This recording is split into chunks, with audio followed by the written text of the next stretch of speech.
عشقا يا حبيبي إليك فهد قلبي عشقا بالصلاة عليك طارت روحي حبا في المنام إليك رام كل Oshxona mebellarim 15 yil avvalgi rusumdan qolganligi tufayli bu oshxona mebellarda to'g'risi qaysidir ma'noda kontentlarim professional darajada bo'lmaydi deb o'yladim. Shuning uchun mana shunaqangi dekoratsiya qilishga qaror qildim. Qo'limdan kelgancha mana shu dekorlarda o'zim didim bo'yicha bezatdim. Qalay chiqibdi? Komment o'zlaringni fikrlaringni bildirib o'tib ketinglar. Maqsadim aniq bo'lgani uchun, harakatdan to'xtamasligi uchun yangi uyga ko'chib olgunimcha, yangi oshxonalarimga kirib olgunimcha mana shu yerda xudo xolasa sizlarga manfaatli retseptlar, futbolok kontentlar olib bo'lishib boraman inshaalloh. To'g'risi sabrim yetmadi to yangi oshxonaga ko'chib olguncha. Shuning uchun ham mana shu yerga chiroyli dekoratsiya qilib, mana shu yerda sizlar bilan xudo xolasa chiroyli kontentlar olamiz. Qaynona onajonim mana shu bo'g'irsoq shirinligi tufayli 11 yil avval meni kelin qilganlar. Sizlar bilan ham shu retseptni bo'lishkim keldi. To'liq retseptni opisiyaniyada qoldiraman. Videoda ko'rsatilgandek qo'lga yopishmaydigan xamir qilib olamiz va uni 6 ta zuvalaga bo'lib xolodilnikka tindirishga qo'yamiz. Boshqa alohida idishda kakaoli xamirimiz uchun massamizni tayyorlab olamiz. Videoda ko'rsatilgan ketma-ketlikda tayyorlaymiz. Qo'lga yopishmaydigan yumshoqqina xamir qorib olamiz. Qoravoy xamirimizni 3 ga bo'lib, uni ham xolodilnikka tindirishga qo'yib qo'yamiz.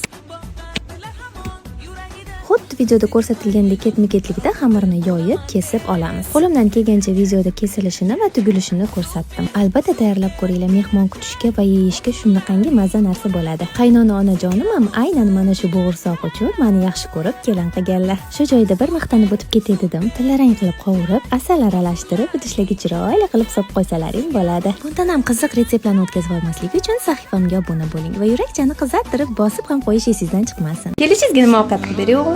Bandi chali man qilib ayajon.